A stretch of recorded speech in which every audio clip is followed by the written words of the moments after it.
We have the beautiful Pine Valley Mountain Wilderness behind us. Today, we're going to be talking about hiking and preparation, making sure that we're safe whenever we go out to these national state parks or all these trailheads and stuff like that. And so the first thing, always be prepared. You want to check apps like All Trails, OnX. That way you can see trail conditions. There's going to be reviews on All Trails as well, so you know if there's road closures or if there's any wild and crazy things that might happen on the trail. Wildfires are a big thing out west. Lack of water is another thing, so making sure you're hydrating when you're out there. With OnX as well, you can definitely see property lines and it'll show you directions and stuff like that. That's more geared towards if you're off of established trails. All Trails is perfect, kind of like the Google Map version of hiking, where you pick a route, you can download it, which we highly recommend ahead of time. So when you do lose cell phone service, you can literally pull it up, and it saved us a bunch of times from up in Maine, hiking around Bar Harbor, especially out in Colorado and in Montana and some of that remote wilderness. So we're in a desert today. So you can see on the desert lower elevation portion, there's no snow. As you can see, what's up in the Pine Valley Wilderness, there's going to be snow up there. And so the higher that you go up in elevation, the colder and the more temperature extremes you're going to have. In the desert in general, you're going to have a wide range of temperature, unlike the East Coast. And so in the mornings, it might be 30 in the desert and then heat up to 60, 65 degrees in the afternoon. And then as soon as that sun goes down, the temperatures are going to start to drop. So depending on the time of the day that you hike, you have to make sure that you're prepared. We have backpacks. Generally, Sarah and I usually carry like a puffer jacket. You don't need anything fancy. Something from Colombia, Patagonia will work. That'll help insulate plus block the wind. So especially if you're coming out at night, having something to help block the desert high winds is going to be very important. Even having just like a little lightweight jacket, like a windbreaker, it's going to help warm that body up. And you can do that if you're like trail running rather than slower pace hiking. Another thing that we always bring with us is a headlamp. Doesn't matter if we think we're going to be back to the truck by the time it gets dark. You just never know, and having that light, it's going to get you out of some pretty serious jams, especially if you get stuck up on the mountainside in the dark. Way back when we were in the high Uintas with Blitz, Blitz ended up hurting his shoulder. We had to build that homemade stretcher that we posted a while ago. Being prepared, having the first aid supplies, having the headlamp definitely gave us some peace of mind. Now, huge thing with hiking is you want to stay hydrated and have enough fuel. Now, on the colder days, you're not going to be as quote unquote thirsty as if it's July in Zion National Park versus right now it's January. However, you're still exerting energy, you're still dehydrating yourself. It's really, really important to keep hydrated and drink water even when you don't think that you're thirsty, because it's going to help with recovery and hydration, but also making sure to help regulate your body temperature. So keeping hydrated, making sure you stay warm, it's going to be very, very important. In the backpack also, this is just a real lightweight backpack. So I have a Camelback with 3 liters of water. Like I said, we got a puffer jacket. We have a small first aid kit with some KT tape and band-aids and bandages, flashlight. But also we have a little pack of food. So I just use a little gallon Ziploc gallon Ziploc plastic bag, and it's got some Cliff Bars in it, some beef jerky for some protein. I got some fruit snacks, so something to give you that quick high energy burst. I generally try to save the gummies and the fruit snacks as we're like coming out, especially like once you start getting tired and you need that quick boost of energy. That helps.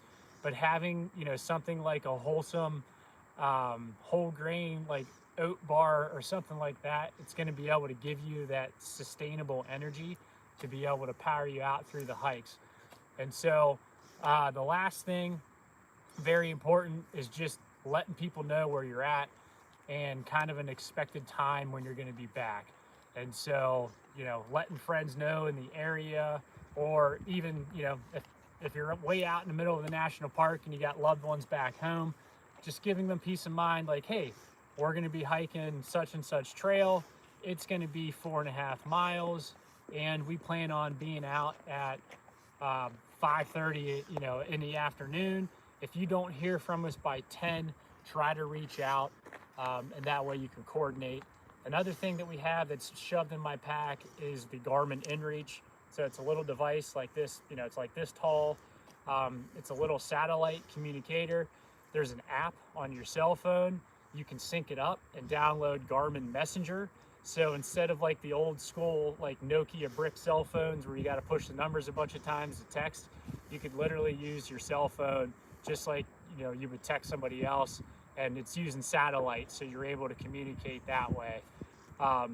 One last thing is make sure you keep your cell phone charged, and even have some battery packs with some cables, because, you know, having this communication device isn't going to do you any good if your cell phone is dead.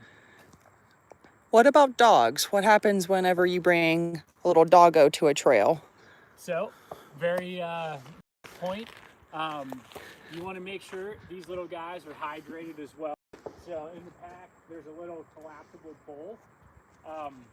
Checking the trail reviews. So making sure not only you have enough water, also the little pets. Time of day is also big. So, and the time of the year as well. So right now, it's about 47, 48 degrees.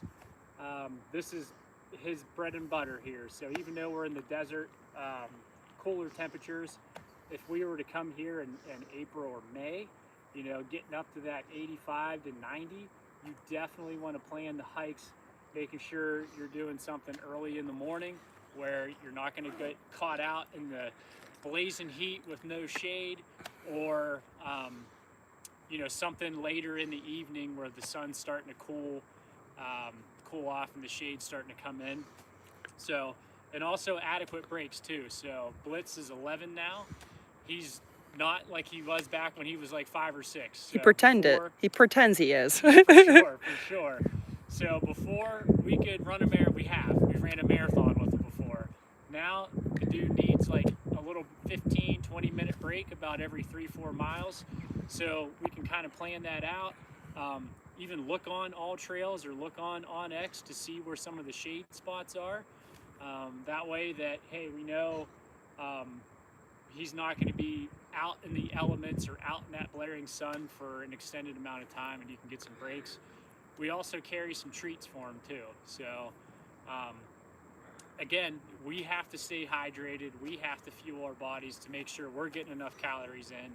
It's good for him too. So whether it's a small little quart-size Ziploc bag of dog food, and you can even roll the Ziploc bag down to give him a little, you know, like a, you know, little bowl, and then he has his water dish.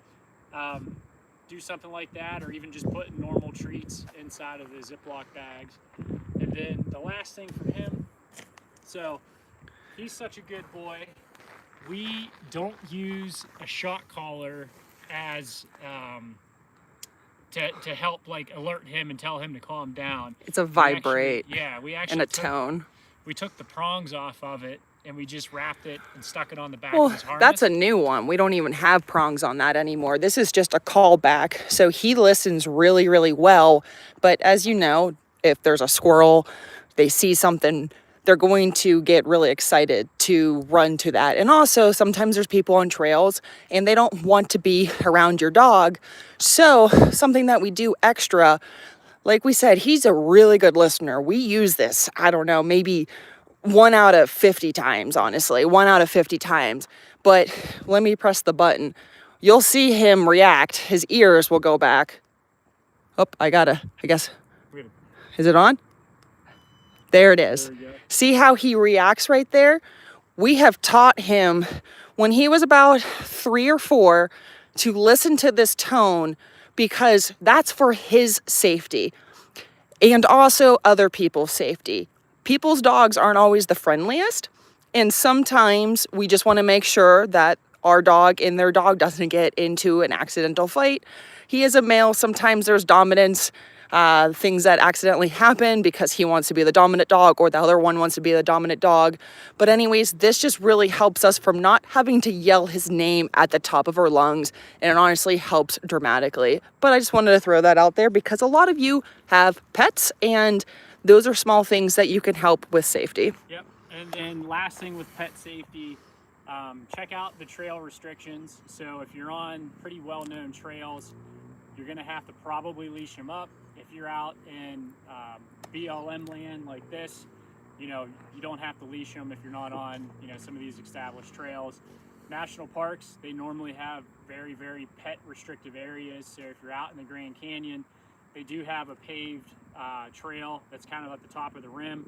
Dogs are allowed on the paved trail. They're not allowed in the dirt or on some of the hiking trails, either going down in or going around. So you just have to check that out. Depending on the area too, and the time of year, rattlesnakes, scorpions. So out here in the desert, they're pretty much, it's not called hibernation, it's called, I believe, bromation with the rattlesnakes. So it's kind of like a sleepy haze. Sluggish, yeah, like they're not technically hibernating, but they're like very, very sluggish. They're not moving around. So, this is a good time of the year to hike the dog. If it's late spring, rattlesnakes are going to start to come out. If you're up in Montana, kind of the same thing, so April, May, June, that's when the bears and stuff like that. So if you're in Glacier National Park, that's, dogs are, again, they're not allowed on the trails. But if you're outside the park still walking around, the bears are going to be outside the national park still. So, making sure you do keep the dogs on the leash. You do have bear spray. You're paying attention to your surroundings. You're not, sneaking and being really quiet, going through thick vegetation. You want to make sure you're talking. You might even have a bell on the dog too, just to help alert different wildlife. Mountain lions, so whether you're in California, Colorado, or even up near like Park City, Utah, bunch of, there's mountain lions up there. So again, we have a bell on them when we're up there in the high mountains for potential for mountain lions, and generally have them on a leash too, just for more control. That's all I have. Drop some comments. If you guys have any questions or things like that, we could always circle back and answer them. But I think he's getting excited. We're going to go hit the rest of this mountain here. We'll see you guys on the next trail. Yeah, buddy, want to keep going hiking? You ready to go? Come on, let's go. All right. Now, how do I get out of this?